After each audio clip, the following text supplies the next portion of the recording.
Okay, 1:30 वाजून गेलेले आहेत आणि आजचा व्हिडिओ रेकॉर्डिंग करण्यासाठी थोडा लेट झालेला आहे.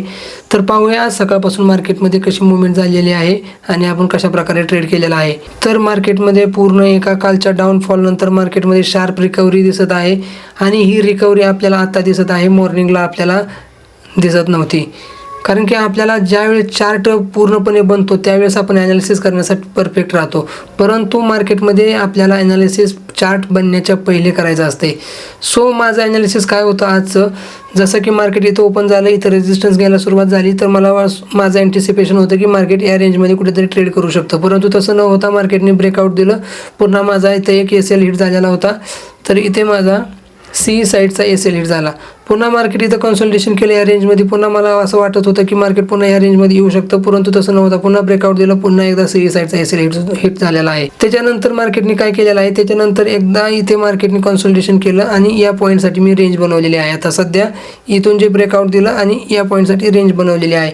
जर मार्केट या रेंजमध्ये राहिलं तर आपल्याला थोडेफार पैसे मिळू शकतील, परंतु जर शार्प सडन मूव्ह आला तर तिथलं सुद्धा आपला SL हिट होऊ शकतो. तर सध्याचं मार्केट खूप चॅलेंजिंग चालू आहे. जसं आपण अँटिसिपेशन करतोय तसं मार्केटमध्ये घडत नाही, परंतु मार्केटमध्ये असंच आपल्याला टिकून राहावं लागत असते. लेट्स सी, आपण आपली पोझिशन पण एकदा चेक करूया. आपली पोझिशन काय चालू आहे, तर 2627 रुपये प्लस मायनस आपली पोझिशन चालू आहे, दिसत असेल आपल्याला. आणि हे डाऊनफॉल येत आहे, त्याच्यामुळे आपली पोझिशन हा प्रीमियम आपला स्पाइक करण्यास सुरुवात केलेली आहे. पुट साईडचा प्रीमियम आपला वाढत आहे.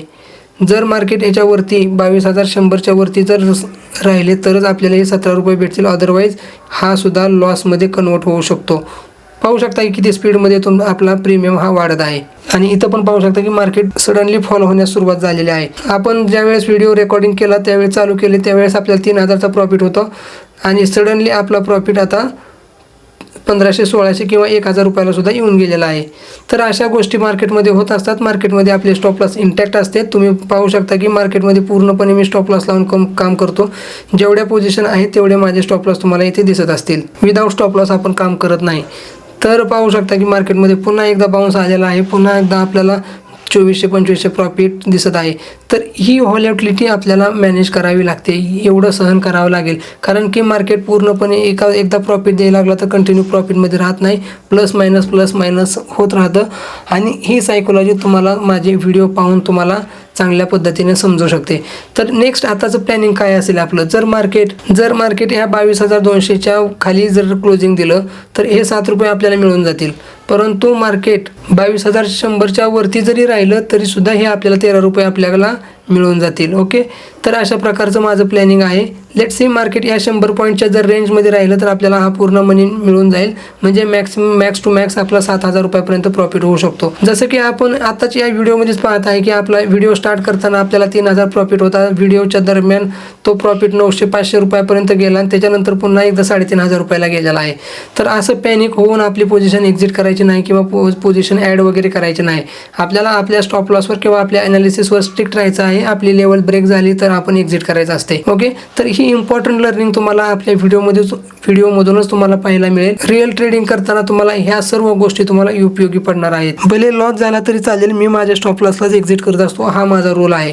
ओके, मार्केट कसं रिॲक्ट करते, कसं मुवमेंट येते मी तुम्हाला अपडेट करतो. 2500-2,500 रुपयाच्या आसपास आपला प्रॉफिट आहे. पुन्हा मार्केटमध्ये थोडेसे डाऊनफॉल दिसत आहे. ओके, 3 वाजलेले आहेत, 3 वाजून गेलेले आहेत आणि आपण आपली पोझिशन एक्झिट केलेली आहे.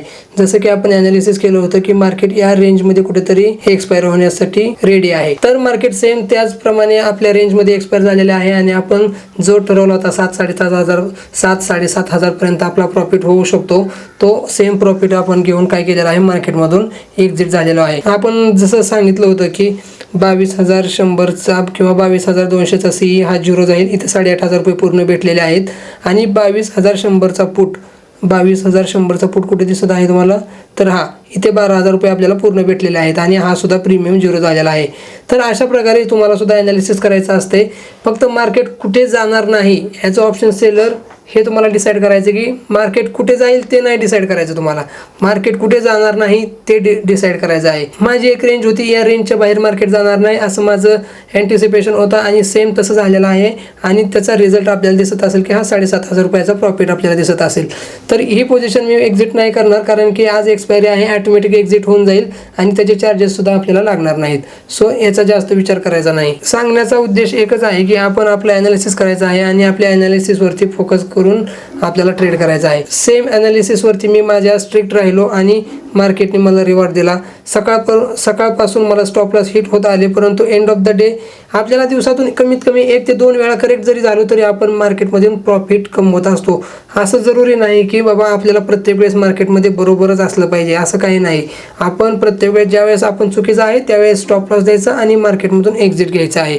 आणि ज्यावेळेस आपल्याला कन्व्हिक्शन येईल की बाबा इथून मार्केट आपल्या फेवरमध्ये जाऊ शकतं त्यावेळेस नवीन एंट्रीचा प्लॅन करायचा असतो. तर आय होप आजचा व्हिडिओ तुम्हाला आवडला असेल, खूप लर्निंग भेटली असेल. आणि आपण आज नवीन बॅच चालू करणार होतो, ते काही पर्सनल कामानिमित्त आपण पोस्टपोन करत आहोत.